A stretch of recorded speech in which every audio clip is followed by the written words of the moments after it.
ये matter Andhra high court के अंदर डाली गई, ठीक है। तो इसके अंदर किसके सामने, तो भाई new India assurance company limited के सामने की गई है, वर्सेस जो ये कोटमप्पा राव एंड अनदर लिखा हुआ है, वो उसके साथ जितने भी थे, ड्राइवर के साथ उसके जो क्लिनिक बोलते हैं या तो जो एक आदमी रहता है वो, ठीक है। तो उनको मिला के इनको जो पर्सनल इंजरीज हुई, किसी को पार्शियल डिसेबलमेंट हुआ, किसी को परमानेंटली डिसेबलमेंट हुआ, तो उनके तहत उनको अलग अलग इंजरीज के हिसाब से अलग अलग जो एम्प्लॉयर है इसकी लाइबिलिटीज प्लस ये इंश्योरेंस लिया हुआ था कंपनसेशन, वर्कमैन कंपनसेशन एक्ट के तहत, ठीक है। तो उनको ये मिलेगा, जितना कंपनसेशन वो मांग रहे हैं उतना उतना उनको मिलेगा। अभी इसमें किसी ने पढ़ा है और डिटेल में, किसी को बोलना है तो फिर, नहीं तो फिर मैं चालू करता हूँ। एक ही स्टूडेंट है जिसने पढ़ा थोड़ा बहुत। हम्म। कौन बोलेगा, और कोई नहीं बोलेगा?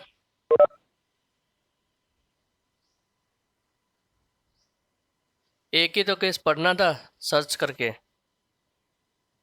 और कुछ नहीं करना था। चलो, तो ये केस में मेनली क्या हुआ है कि जब ये जो रिस्पोंडेंट हैं, अभी ये आंध्रा हाई कोर्ट में मना कर रही है न्यू इंडिया इंश्योरेंस कंपनी कि भाई हम नहीं देंगे उनको, ठीक है। वो अपेलेंट है, और इसमें रिस्पोंडेंट हो गए ये दोनों जो जिसको इंजरीज हुई है वो, ठीक है। इसमें दो रिस्पोंडेंट बताए गए हैं। फर्स्ट यानी जो ड्राइवर है वो, सेकंड है वो जो उनके साथ रहता है, उसको बोलते हैं आई थिंक, उसको क्या कहते हैं, जो साथ में रहता है, एक मिनट आएगा। तो उसको लगा है, दोनों को लगा, ठीक है। तो वो कंपनसेशन मांग रहे 1 लाख के ऊपर कुछ है। वो पर्सनल इंजरी जो हुई उनकी एक्सीडेंट की वजह से, while driving on oil tanker. Oil tanker होता है जो, पता है ना, ऑयल ऑयल ले जाता है, ज़्यादातर डेंजरस लिखा हुआ आता है। तो वो ऑयल टैंकर वो चलाते थे और उसका एक्सीडेंट हो गया। अभी एक्सीडेंट हो गया तो उसमें ड्राइवर था और एक वर्कर था दूसरा। तो दोनों की अर्निंग वैसे जाने तो 1500 पर मंथ, ठीक है। और उनकी एज 30 इयर्स के आसपास थी दोनों की। अब ये ऐसा हुआ कि जब ये एक्सीडेंट हुआ तो ये लोग कंपनसेशन मांग रहे हैं, इनके पास इंश्योरेंस भी था। तो उन्होंने बताया कि इंश्योरेंस पॉलिसी भी है, ठीक है। अ, उनके पास दूसरे कोई एविडेंस नहीं थे, पर जो वर्कमैन है उनको जो मिलना चाहिए, जो वर्कमैन का कमीशन, जो वर्कमैन कंपनसेशन ऑफिसर है उनसे उन्होंने एप्लीकेशन दिया कि हमको कंपनसेशन मिलना चाहिए, कि हमारा जो इंजरीज हुई है, पर्सनल इंजरीज हुई है, उसके हिसाब से वो लोग काम नहीं कर पा रहे हैं, ठीक है। एक एक को तो बोले कि totally permanently injury, personal disablement हो गया है, तो वो तो कुछ नहीं कर सकता है। तो ना तो ड्राइविंग कर सकता है जो ड्राइवर है उसको, ना तो वो कोई काम कर सकता है। अब उन्होंने डॉक्टर को दे दिया है सर्टिफिकेट, डॉक्टर ने दे दिया उनको फिजिकल डिसेबिलिटी का। भाई डॉक्टर ने बोला बोला कि जो इनको इंजरीज हुई है वो वर्कमैन को लॉस हुआ है, पूरा 90% इंजरी है। अभी उनको कंपनसेशन देने के लिए बोला गया, कमिश्नर ने बोला कि उनको कंपनसेशन देना है 93,000, जो अभी उन्होंने डिमांड की उससे प्लस 6% पर एनम, जो एक्सीडेंट हुआ उसके बाद जितने भी डे हैं, तो उनको कंपनसेशन मिलेगा।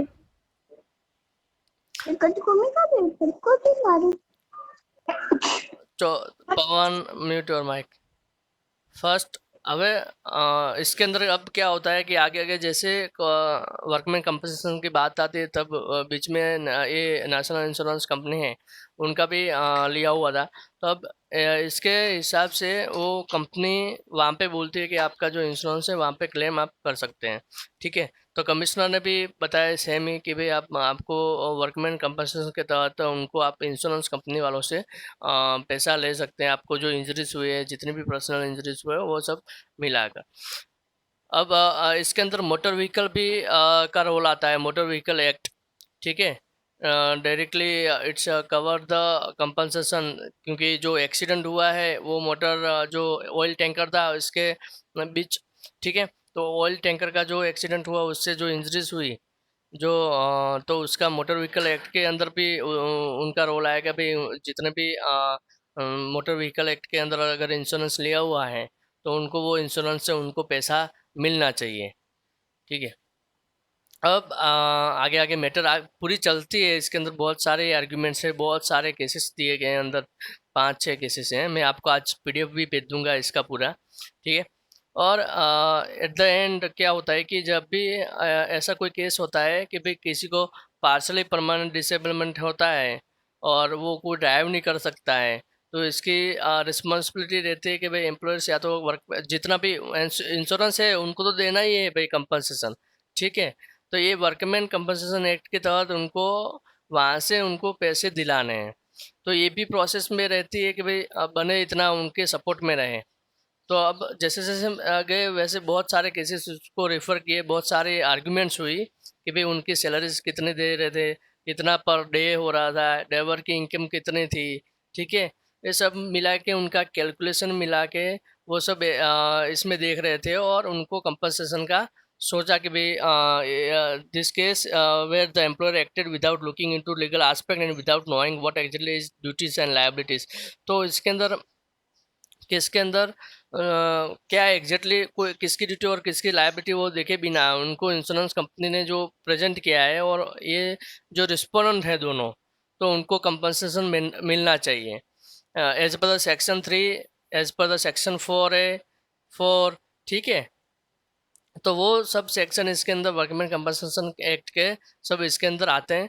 वो सेक्शन के तहत उनको लास्ट में बोला जाता है कि भाई जो ऑर्डर है वो देती है हाई कोर्ट कि अपेलेंट जो है अ, उनको जो है वो क्लियरली बोल दिया जाता है भाई the amount of penalty and interest have been led by under section 48 of the act 90 and sub section 5 अब सेक्शन 95 ऑफ द एक्ट।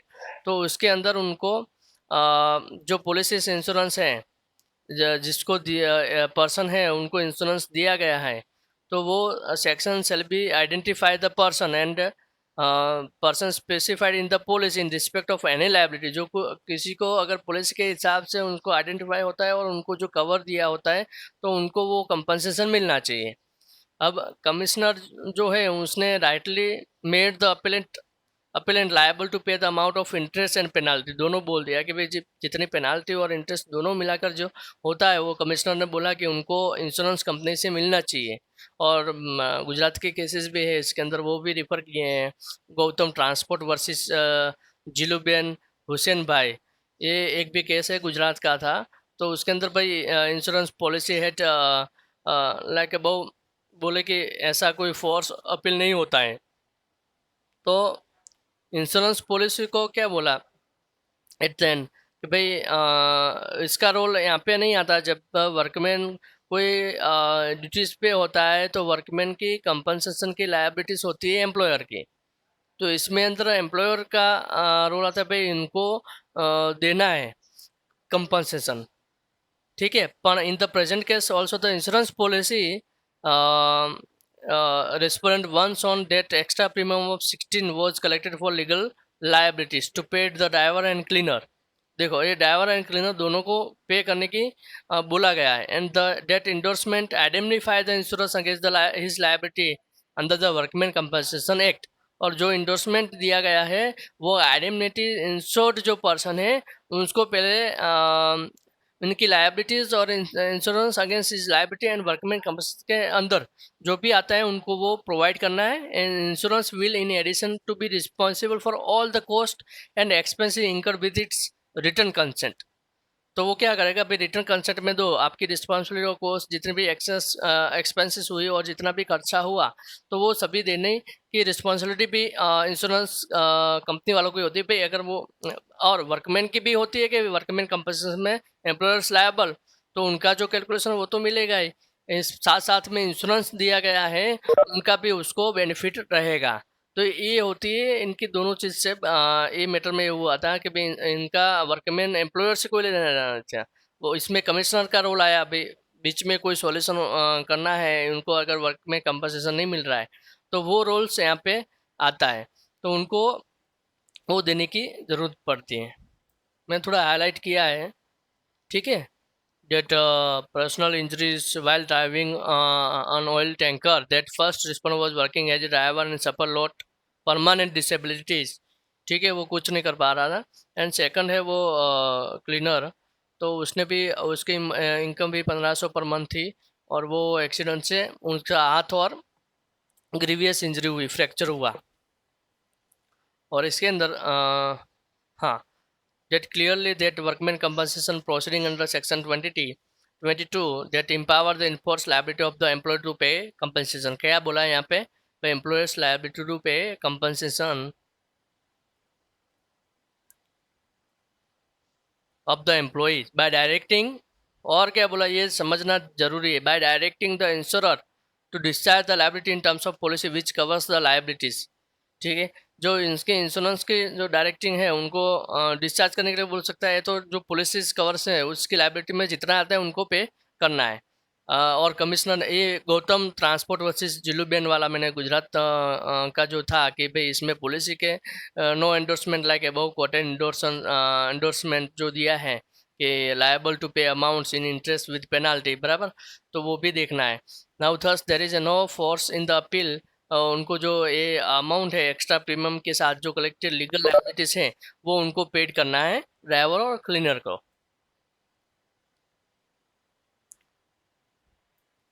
ठीक है, ये मैटर मैं आपको आज पीडीएफ भेज देता हूँ तो आप उसको वापस से डिटेल में पढ़ लेना।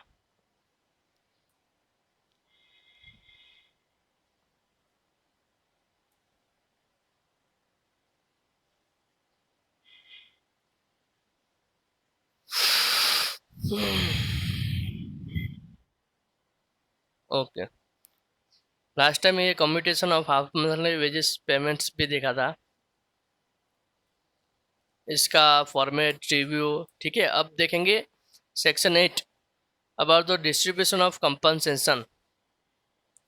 अब डिस्ट्रीब्यूशन ऑफ कंपनसेशन किसको कैसे मिलेगा, कोई बताएगा?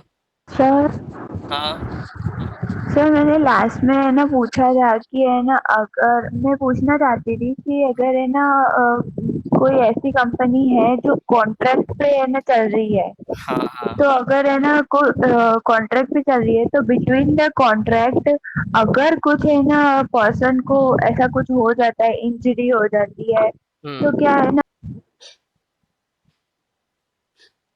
ठीक है। अब डिस्ट्रीब्यूशन ऑफ कंपनसेशन कैसे दिया जाएगा अगर ऐसा कुछ हो गया, ठीक है, किसी को इंजरीज हो गया, कोई मर गया, तो उसको जो डिस्ट्रीब्यूशन ऑफ है अमाउंट वो कैसे करेंगे?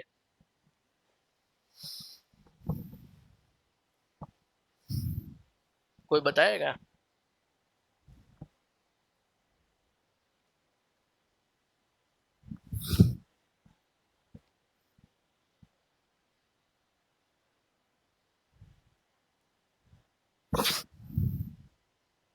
इसको पढ़ के बताइए।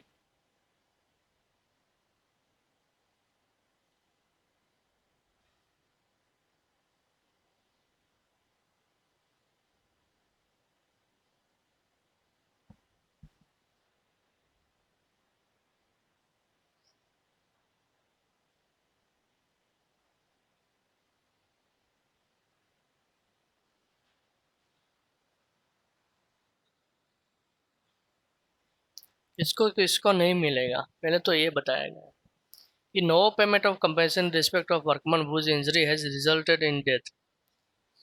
किसी की इंजरीज ऐसे हो गई और उनका डेथ हो गया तो इसके नो पेमेंट ऑफ कंपनसेशन बताया गया। फिर no payment of lump sum as compensation वो पर्सन अंडर लीगल डिसेबिलिटीज कानून के अंदर नहीं आ रहा है, फिट नहीं हो रहा, तो उनको भी नहीं देते हैं।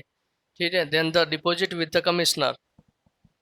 फिर no payment of made directly by the employer shall be deemed to be payment of compensation. अगर किसी एम्प्लॉयर ने डायरेक्टली पे कर दिया है तो उनको भी कंपनसेशन नहीं माना जाता। अब ये तीनों मिलाकर 1 2 3 no payment of compensation on the injuries as result in to death. कोई इंजरी ऐसे हो गई तो उसका डेथ हो गया, फिर ऐसा कोई पर्सन है उनकी लीगल योग्यता नहीं है और उनको डिपॉजिट किया है कमिश्नर के पास उसका, प्लस कोई एम्प्लॉयर डायरेक्टली किसी को पे करता है, तो ये तीनों मिला के उनको कंपनसेशन डिस्ट्रीब्यूशन वो नहीं कर सकते। अब इसमें क्या दिया है ज़्यादातर कि भाई जो है लीगल पर्सन जो है उनको कंपनसेशन मिलेगा, यानी लीगल हेयर्स हैं, ठीक है, उनको कंपनसेशन मिलेगा। Now rights of hairs of the dependent उनको कैसे मिलेगा? अगर compensation will not be provided to the employees whose injury has resulted into death and lump sums not provided who is under the legal disability, अगर उनको compensation नहीं मिल रहा है तो वो फिर rights of the heirs of dependent यानी जो उनके डिपेंडेंट हैं उनको मिलेगा। अगर किसी को ऐसा इंजरीज हो गया या किसी को डेथ हो गया, अगर कोई लीगली कोई डिसेबिलिटी यानी कोई लीगली कोई है नहीं उनका, तो फिर rights of their hairs of dependent यानी उनको रिश्तेदार कोई है, उनके जो खून का रिश्ता है वही उनके डिपेंडेंट्स होते हैं, उनको मिलेगा। अब अब वो जितनी भी अमाउंट है compensation that is deposit to the commissioner, और क्या करेगा डायरेक्ट पेमेंट वो अलाउड नहीं करेगा कि एम्प्लॉयर टू द एम्प्लॉयज़, वो कमिश्नर बीच में रहेगा और उनको जितना भी डिसीज एम्प्लॉयज़ हैं, जितना भी डिपेंडेंट उनका एडवांसेस दिया है या तो कंपनसेशन जितना हो रहा है equal to the 3 months wages of the employees, ठीक है, ये minimum that shall not exceed the compensation payable to the dependent, उनके से ज़्यादा पेमेंट कंपनसेशन नहीं मिलेगा। और इसमें कमिश्नर का रोल मेन आता है कि भाई rights of their hairs dependent है उनको पैसे दिए जाएंगे। फिर जितना भी एडवांसेस पैसा दिया है, अगर किसी को एडवांस में पैसा दे दिया है तो उनका जो डिडक्ट होता है वो कमिश्नर करेगा, भाई उनका इतना डिडक्ट होके इतना कंपनसेशन मिलेगा, और जितना भी पैसा रिटर्न रहता है वो एम्प्लॉयर को वापस मिलेगा।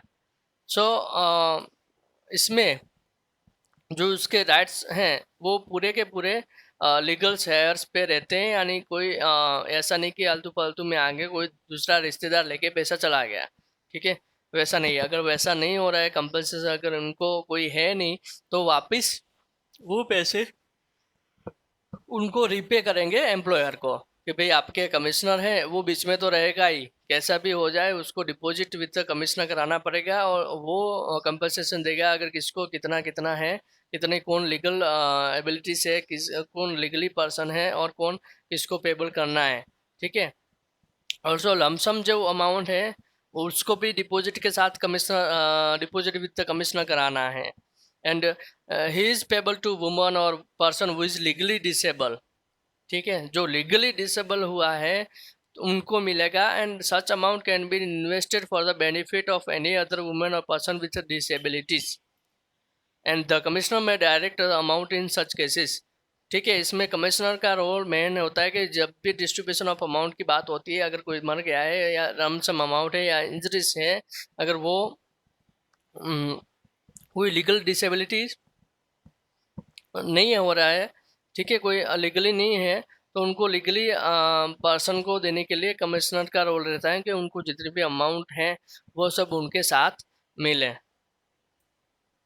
अब इसके अंदर ज़्यादा देखें तो कि भाई receipt of commission shall be sufficient discharge in respect of any compensation deposit with him, ठीक है। अगर कमिश्नर कोई रिसिप्ट देता है या तो सफिशिएंट डिस्चार्ज करता है in respect of any compensation तो वो उनको मिलेगा। फिर डिपॉजिट में अगर कोई डिसीज वर्कमैन है तो उनका जो कमिश्नर सेल डिडक्ट, अगर उनको अगर कमिश्नर चाहे तो वो डिडक्ट भी कर सकते हैं। अगर एक्चुअल कॉस्ट है वर्कमैन्स फ्यूनरल की, अगर वो उसमें भी अगर कोई उनको लग रहा है कि भाई इतना इतना ही उनका फ्यूनरल एक्सपेंसेस देना है तो वो इतना वो कमिश्नर को राइट्स रहता है। और amount not exceeding 50 rupees and pay to same to person by whom such expenses accrued. तो इसके अंदर जितना भी डिस्ट्रीब्यूशन कंपनसेशन रहता है वो सब डिपेंडेंट्स रहते हैं, जो एग्जिस्टेंस है, जो नेसेसरीज है, जिनकी इंक्वायरीज होती है, कमिश्नर सेटिस्फाइड होना चाहिए, और जो बैलेंस है वो पूरा चेक किया जाता है, अगर एडवांसेस पे किया हुआ है कि नहीं। ठीक है, ये सब मिलाकर वो उनके जो डिपेंडेंट है उनको दिया जाता है। और अगर नहीं है कोई डिपेंडेंट, नो डिपेंडेंट एग्जिस्ट, अगर कोई उसका डिपेंडेंट हेयर्स नहीं है, तो इसके केस में क्या होता है, तो he shall repay the balance of money to the employer by whom it was made. तो उनका जितना पैसा है वो वापस चला जाएगा। And commissioner shall on application by the employer furnish the statement and showing in detail all disbursement of amount. बराबर, जो उन्होंने जितनी भी अमाउंट जहाँ जहाँ दी है वो सब पूरा स्टेटमेंट कमिश्नर बनाएगा, और एम्प्लॉयर को जो भी है जानकारी वो देने की रिस्पॉन्सिबिलिटी रहती है डिस्ट्रीब्यूशन ऑफ कंपनसेशन के अंदर। तो वो देखा डिस्क्रिशनरी ऑफ द कमिश्नर होता है कि भाई allotted to any one dependent, कि भाई अगर वो उनका हायर नहीं है, अगर ऐसा लगे कि उनके रिश्तेदार में उसका कोई भाई काका है, ठीक है, एग्जांपल देख लिए कि वो ऐसा डिजीज कोई मानस मर गया है, ठीक है, इसके एक ही वाइफ है, अगर अगर वाइफ भी उनके मायके चली गई है, ठीक है, अगर उनके पैसे सपोज के एग्जांपल ले रहे हैं, तो उनके पैसे की बात की बात है, अगर अलॉटेड उसके कोई डिपेंडेंट फिर इसके घर में फैमिली में उसके मदर पिता है, तो फिर उसके ऊपर क्या होता है कि अगर वो उसके वाइफ भी नहीं रहती है तो फिर चले जाते हैं तो उसके माता पिता को मिलेगा। ऐसा कोई ज़रूरी नहीं है कि भाई वन डिपेंडेंट यानी उनके जो एयर्स में एग्जिट होता है उनको ही देना है। वो पर यहाँ पे ध्यान रखना है कि भाई commissioner has a discretion to give the compensation or allot to any one dependent. ठीक है, तो ये ज़रूरी होता है कि ध्यान में रखते हैं वो कमिश्नर।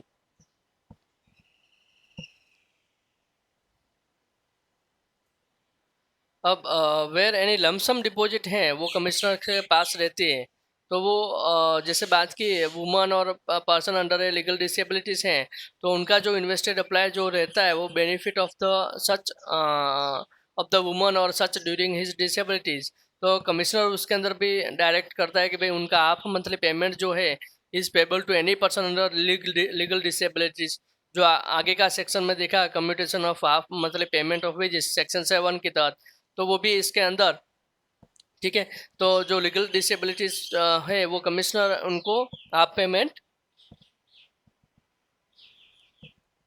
देगा। The commissioner may of his own motions or in application made to him in this behalf, क्या करेगा, ऑन मोशंस, वो अपने खुद से, commissioner may of his own motions और an application made it to him in this behalf order that the payment has been made during the disabilities or to any dependent, ठीक है, और to any other person who the commissioner thinks best to whom the best fitted to provide for the welfare of the workman। Workman की कल्याणकारी, अगर उसके माता पिता, उसके माता पिता भी नहीं है, उसकी वाइफ नहीं है, तो उसके काका काकी जो भी हैं उनको मिलेगा। पर कमिश्नर को लगना चाहिए कि उनको फाइनली उनका वर्कमैन कंपनसेशन है उनको सही मायने में देना चाहिए, अगर लीगल डिसेबिलिटीज है फिर भी। ठीक है, तो ये रहता है वर्कमैन कंपनसेशन में वर्क कमिश्नर का रोल। अब ये पॉइंट्स है कि on account of neglect of children on the part of the parent, अगर कोई एप्लीकेशन ऐसा हो गया बिहाफ ऑफ, तो कमिश्नर को ऐसा लगे कोई बच्चे का or on account of variation of circumstances dependent for any other sufficient cause, तो कमिश्नर को इसके अंदर भी ऐसा लगे कि कोई neglect of children on the part of parent रह गया अकाउंट है, तो उनको भी कंपनसेशन कैसा दिया जाए, ऑर्डर कैसे दिया जाए, कमिश्नर कैसे डिस्ट्रीब्यूट करेगा, उसके पेड कैसे करेंगे कंपनसेशन, तो वह सब बात रहती है। Dependent is to be invested, कि उनका कितना इन्वेस्टेड और इतने कितने पेमेंट या सैलरी थी उनके हिसाब से उनको दिया जाता है। ठीक है, और अगर कोई ऐसा हो गया कि ऐसा ऑर्डर विदाउट एनी प्रीजुडिशियल, ठीक है, no such order prejudicials to any person shall be made unless, कि जो भी पर्सन है has be given an opportunity of showing cause why the order should not be made, जब तक order नहीं बनाया तो उनको एक अपॉर्चुनिटी देनी चाहिए कि भाई उनका वो अपना स्टैंड रखे, और उनके डिपेंडेंट है उनको ऑलरेडी अगर पे कर दिया है तो बात ख़त्म है, अगर नहीं किया है तो वो लोग उनको अपॉर्चुनिटी देते हैं कि वो एक शोइंग कोज बता सकते हैं कि भाई विदाउट एनी प्रेजुडिशियल उनको कंपनसेशन देना चाहिए।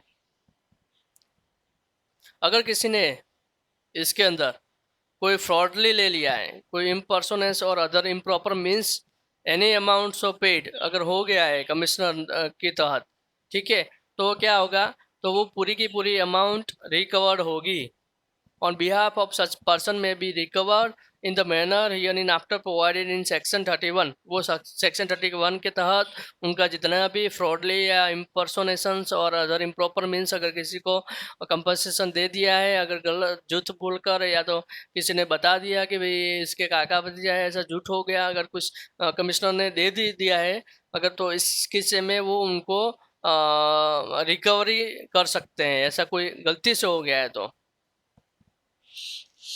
अब section 9 about the compensation not be assign and attach और चार्ज।